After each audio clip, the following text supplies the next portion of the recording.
বিমান পরিষেবার পাশাপাশি এই ঘন কুয়াশার প্রভাব পড়েছে ট্রেন চলাচলেও। যেমনটা জানা যাচ্ছে, হাওড়ার পূর্ব এবং দক্ষিণ পূর্ব শাখায় ব্যাহত রয়েছে ট্রেন চলাচল।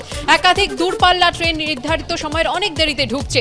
বিস্তারিত জানবো, কথা বলবো আমাদের প্রতিনিধি সুনীত হালদারের সঙ্গে। সুনীত, কি জানতে পারছো, এই পরিস্থিতি কখন স্বাভাবিক হবে? দেখো সুকন্যা, ঘন কুয়াশার চাদরে ঢেকে যাওয়ার কারণে ট্রেন চলাচল ব্যাহত। হাওড়া স্টেশনে পূর্ব এবং দক্ষিণ পূর্ব দুটো শাখাতেই ট্রেন চলাচল ব্যাহত হচ্ছে। বিশেষত যেসব ট্রেন, যেটা পূর্ব রেল সূত্রে খবর, যে উত্তর ভারত থেকে যেসব ট্রেন আসছে সেগুলো কিন্তু নির্ধারিত সময়ের অনেক দেরিতে ঢুকছে।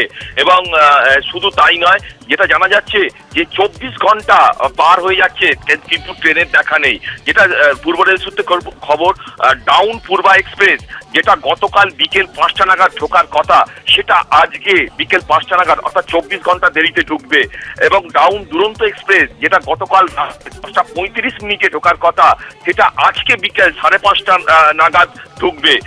এছাড়াও ডাউন যোধপুর এক্সপ্রেস 12 ঘন্টা লেটে চলছে। ডাউন রাজধানী এক্সপ্রেস 13 ঘন্টা দেরিতে চলছে। ডাউন বিভূতি এক্সপ্রেস 4 ঘন্টা দেরিতে চলছে। ডাউন বারবের এক্সপ্রেস 13 ঘন্টা দেরিতে চলছে। এবং ডাউন গড়বা গান্ধীনগর এক্সপ্রেস সেটাও 7 ঘন্টা লেটে চলছে। এগুলো হচ্ছে পূর্ব রেলের কয়েকটা বললাম।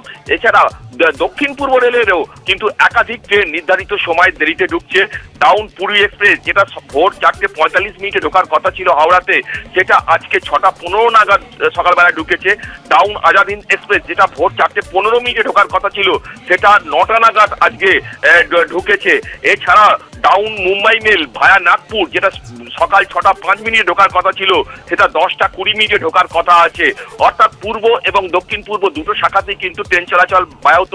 এছাড়াও রেল সূত্রে যেটা খবর জানা যাচ্ছে যে এই দূরপাল্লা ট্রেনের পাশাপাশি লোকাল ট্রেনেও কিন্তু একই ধরনের প্রভাব পড়েছে। লোকাল ট্রেন যেগুলো হাওড়া স্টেশনে ঢুকছে সেগুলো কিন্তু অনেক ধীর গতিতে ঢুকছে। মূলত দৃশ্যমান্যতা কুয়াশার কারণে কমে যাওয়ার ফলেই কিন্তু ট্রেনের গতি কমে গেছে বলে রেল সূত্রে খবর। এবং ট্রেন কিন্তু নির্ধারিত সময়ের অনেক দেরিতে ঢুকছে যাতে কোনো দুর্ঘটনা না ঘটে। এছাড়াও শুধু ট্রেন পথে নয়, একইভাবে সড়ক পথেও কিন্তু যান চলাচল কিন্তু স্লো। হাওড়া ব্রিজ, বিদ্যাসাগর সেতু, নবান্নর আশপাশ এবং শহরেও কিন্তু কুয়াশার কারণে কিন্তু গাড়ির গতি অনেক কম। ধন্যবাদ সুনীত।